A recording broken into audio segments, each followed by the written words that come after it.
Hi hello నమస్తే welcome to మనం TV. ప్రస్తుతం మనం ఖమ్మం నగరంలో ఉన్నటువంటి రామన్నపేటలో ఉన్నాం. దానవాయిగూడెం దాటినాకే రామన్నపేట వస్తుంది. ఇక్కడ ఒక బుడతడు ఒక పెద్ద ఆవిడకి వృద్ధురాలికి సహాయం చేస్తున్నాడు. దీంతో మనం ఇక్కడికి రావడం జరిగింది. ఈ బుడతడు ఎందుకు సహాయం చేస్తుండో ఆ వృద్ధురాలి పరిస్థితి ఎందుకు తెలుసుకునేందుకు వాళ్ళ ఇంటికి కూడా వచ్చాం. ఈమె పేరు తిరుపతమ్మ. దాదాపు ఈ వృద్ధురాలికి 106 సంవత్సరాలు ఉన్నట్టుగా చెప్తున్నారు. ప్రభుత్వం నుంచి పెన్షన్ కావచ్చు మిగతా ఎటువంటి ఫెసిలిటీస్ కూడా ఏం రాని పరిస్థితిలో లోకల్గా అడుక్కొని ఆమె జీవనం గడుపుతుంది. ఈ బుడతడు ఉదయం సాయంత్రం ఆమెను బయటికి తీసుకురావడం చేస్తున్నాడు. ఈ బుడతడికే 3 ఏళ్ళు ఉంటాయి. వీడే ఈ వృద్ధురాలకి సాయం చేస్తున్నాడు లోకల్గా ఉన్న వాళ్ళు చెప్తున్నాడు. అసలు ఆమె పరిస్థితి ఏంది, తిరుపతమ్మ అసలు ఎక్కడ నుంచి ఇక్కడికి వచ్చి ఉంటుంది, ఆమె ఇల్లు పరిస్థితి ఆమె చూసినట్టయితే అసలు ఏం లేవు, తలుపులు కూడా లేవు, పెన్షన్ కూడా రావట్లేదని చెప్తున్నారు. ఆమెతో మాట్లాడే ప్రయత్నం చేద్దాం. చెప్పు తిరుపతమ్మ గారు, మీ పరిస్థితి ఏంటమ్మా? ఏ ఊరు మీద అసలు సొంతూరు? సొంతూరు ముత్తగూడెం. అట్టిల్లా ఊరు పుట్టిల్లా ఊరు. అమ్మ పోయింది, అయ్య పోయిండు. అమ్మమ్మ తింటే అమ్మమ్మ పోయింది. నా కన్నులు పోయారు, కన్నులు పోయారు, అంత పోయారు. ఇప్పుడు నీకు ఎన్ని సంవత్సరాలు ఉంటాయి పెద్దమ్మ? 106 ఏళ్ళు కన్నా ఈ శివరాత్రికి 106 ఏళ్ళు వెళ్ళిపోతాయి. ఇంకెన్ని పిల్లలు లేరా? కొడుకులు కూతుళ్ళు ఎవరు లేరా? ఎవరు లేరు. మనవరాళ్ళు ఉన్నారు, ఇద్దరు మనవరాళ్ళు ఉన్నారు. కానీ వాళ్ళు చెత్తగారిళ్ళల్లో వాళ్ళు హైదరాబాద్ పట్ల శాఖ వెళ్తారు, కూలినాలు చేసుకొని. ఎంతమంది కొడుకులు నీకు అసలుకి? 6 కొడుకులు పెట్టారు, 6 బిడ్డలు పెట్టారు. 12 మంది మొత్తం. 12 మందిని జాతి పెళ్లిళ్ళు చేసినావు. అందరి పెళ్లిళ్ళు, అందరి పిసికే ఎట్లేసరా. వాళ్ళందరూ ఇప్పుడు ఉన్నారా మరి? ఎవరు లేరు ఇక, అందరు చనిపోయారు. అంతా చనిపోయారు.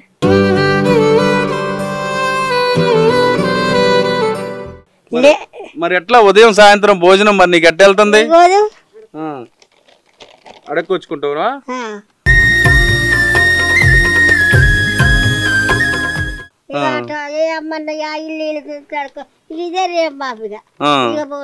అదేలే పెద్దమ్మ. మరి ఈ బుడ్డోడు నీకు వీడికి 3 ఏళ్ళు ఉంటాయి, వీడే నీకు కర్ర పట్టుకొని తిప్పుతుండు రోజు? 3వ ఏడు నీకు సాయం చేస్తుంటాడా? నాగరేజ్ కొడుకు అది తిప్పుతుంటాడా నిన్ను అటు ఇటు? కానొత్త తిప్పుతూనే ఉంటాడు.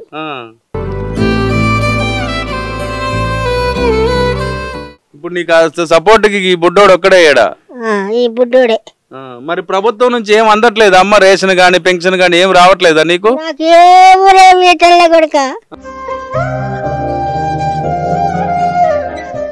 ఎందుకనట? ఎందుకు ఇట్లా మీరు అప్లికేషన్ పెట్టుకోలేదు?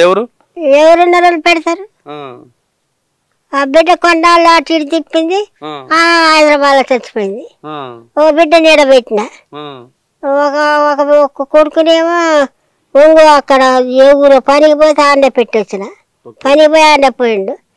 7 వాళ్ళు రాలిపోయారు కొడుకు.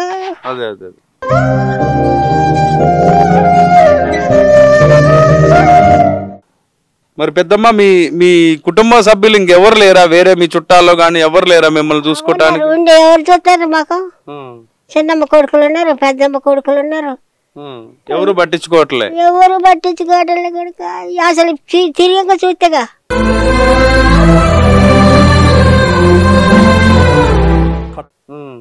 ఉన్నదా సత్యందని తిరిగి చూస్తేగా. మరి ఇప్పుడు ఇల్లు ఏంది అప్పుడు కట్టుకుందేనా ఇల్లు? మరి తలుపులు కూడా లేవు కదా, ఎట్లుంటడం అమ్మా? ఇక్కడ పాములు గినక ఏం రావట్లేదా మరి? జాగ్రత్త. మన రేత్రి ఖర్చుపోయింది. అయ్యో, ఇగో వాసింది, నెత్తిరి వెళ్ళింది. అట్లనే ఉంటాను. మరి ఏం చేయను, భగవంతుడి నమ్ముకున్నా ఉంటాను. ఇక భగవంతుడి దండం పెడుతున్నా ఉంటాను. ఏం చేయను మరి. ఇల్లు వచ్చిన దగ్గర నుంచి ఇట్లే ఉంటున్నావు? ఇక నాకు ఇల్లు రాలే, ఇల్లు లేదు, వాకి ఇల్లు లేదు. మొత్తగూడెం ఇల్లు ఉంటే మా మేనమామ కొడుకు ఆవరించుకుంటూ పట్టైపోయింది. అది మరి ప్రభుత్వాన్ని ఏం కోరుకుంటావమ్మా? మా ద్వారా నీకు ఏం చెప్పమంటావు ప్రభుత్వానికి నీ గురించి? మీ దయ, ఇక మీ దయ, మీ పేద పింఛను కూడా ఇటలే.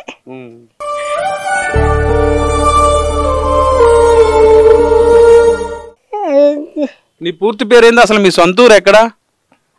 ముత్తగూడెమే. ముత్తగూడెం నుంచి ఖమ్మం వచ్చారా?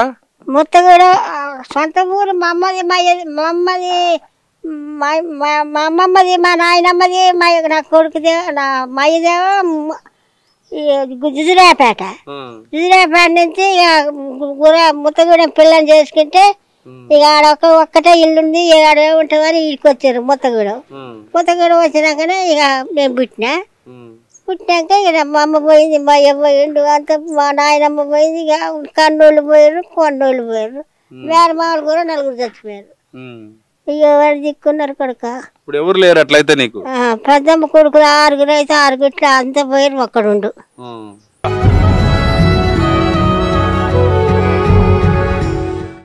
ఎవరు లేరు కొడుక. ఉదయం సాయంత్రం 2 పూట్ల పోయి తెచ్చుకుంటావా భోజనం? ఇట్లా అందరిని అడుగు. ఇదే ఇక సాయంత్రం దాకా ఇదే ఇక ఉంచుకుంటే తింట.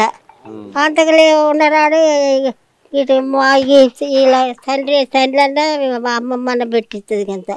వీళ్ళు ఎవరో ఒకళ్ళు దగ్గర ఉన్న వాళ్ళు సాయం చేస్తున్నారు. సరే పెడుతున్నా ఉంటే ఆకలి అనిపిస్తున్నా. సరే నువ్వైతే ఏం దిగులు పడకు, ఏం కాదు, ఇక అయిందేదో అయిపోయింది. నీకు మంచిగా ప్రభుత్వం నుంచి అందాల్సినవి అన్ని మేము కూడా ప్రభుత్వానికి తెలియజేస్తాం మీ గురించి. అయితే నువ్వైతే ఆరోగ్యంగా ఉన్నావు కదా ఇప్పటికైతే? జాగా నొప్పి లేకుండా కానీ ఈ మోకాళ్ళ నొప్పులు వచ్చినాయి. మాతలు మిగతా పోతున్నాయి. మాతలు వేసుకుంటే మాతలు వేసన్నా అక్కడ చికెన్ కొట్టమ్మనేది తురుకోళ్ళమ్మ. ఒకసారి 6-5 ఇస్తుంది.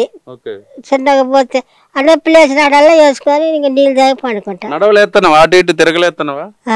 తిరుగుతావా? అటు ఇటు తిరగలేస్తున్నావా? తిరుగుతున్నావా? నడుస్తున్నావా కొద్దిగా ఏమన్నా? గట్టినే ఇక వంగబడి ఒక ఇల్లు 2 ఇళ్ళకి పోతే ఇంత బడి తెచ్చుకొని ఇంకా అదే రేపు ఇంత మాపించంటే ఉండడాడో రేపు అంటే లేనిడాడో పంత. ఇది మనం చూడొచ్చు. తిరుపతమ్మ ఇల్లుకు కూడా తలుపులు లేవు, లోపలికి అనేక పురుగులు పాములు కూడా వస్తున్నాయి అని చెప్తుంది. కానీ ఆమెకి ప్రభుత్వం నుంచి పెన్షన్ కూడా ఇంతవరకు అందకపోవటం వల్ల ఆమెకి చాలా ఇబ్బంది ఎదురవుతుంది. ఉదయం సాయంత్రం కూడా ఈ రామన్నపేట గ్రామంలోనే 2-3 బజార్లు తిరిగి అడుక్కొని ఉదయం పూట అడుక్కొని అదే సాయంత్రం కూడా తిని బతుకుతున్నా అని చెప్తుంది. 106 సంవత్సరాలు ఉన్నాయి ఆమెకి. ప్రస్తుతం ఆమె నడవలేకున్నా కూడా కడుపు కోసం తిరిగి అడుక్కునే పరిస్థితి ఆమెకి వచ్చిందని చెప్తుంది. ఎవరు కూడా లోకల్గా కొంత సపోర్ట్ దొరకడం తప్ప ప్రభుత్వం నుంచి ఏమీ రాకపోవడంతో, కుటుంబ సభ్యులు కూడా ఎవరూ లేకపోవడంతో కొడుకులు కూతుళ్ళు అందరూ చనిపోయారు. 2 మనవరాళ్ళు ఉన్నా కూడా వాళ్ళు హైదరాబాద్లో సెటిల్ అయి ఉన్నారు. ఏమైనా పట్టించుకునే పరిస్థితి లేదు. ప్రస్తుతం ఈ ప్లేస్ కూడా వాళ్ళ రిలేషన్స్కి సంబంధించింది. ఈ జాగాలో ఈ చిన్న ఇల్లు వేసిన వాళ్ళు వదిలేశారు. దాని తర్వాత ఆమె ఇక్కడే ఉంటుంది. ప్రస్తుతం అయితే సిచ్యువేషన్ చాలా దారుణంగా ఉందని చెప్తుంది. ప్రభుత్వం వెంటనే తనకు సహాయం అందించాలని చెప్తుంది. ఇక్కడ ఉన్నటువంటి స్థానికులు కూడా ఉన్నారు, వాళ్ళతో కూడా మాట్లాడే ప్రయత్నం చేద్దాం. చెప్పండి అమ్మా, ఎప్పటి నుంచి ఉంటుంది ఇక్కడ? చాలా నుంచి ఉంటుందండి, చాలా సంవత్సరాలు. బిడ్డ అల్లుడు ఉన్న కాడి నుంచి. ఇక ఆ బిడ్డ అల్లుడు చచ్చిపోయినా ముసలమ్మ ఈడే ఉంటుంది. ఆమెను గురించి ఆ ఇల్లు ఉంచారు వాళ్ళు అమ్మకోకుండా. ఏడైనా బుడ్డోడే రోజు ఆమెను తీసుకురావడం తీసుకుపోవడం చేస్తాడా? మా మనవడే కొడుకు. ఇక అంతకు లేవని రోజు మేము వండకొచ్చి పెడతాం, తింటది. నా కొడుకు అయినా నేనైనా మా కోళ్ళైనా తీసుకొచ్చి పెడతాం, తింటది.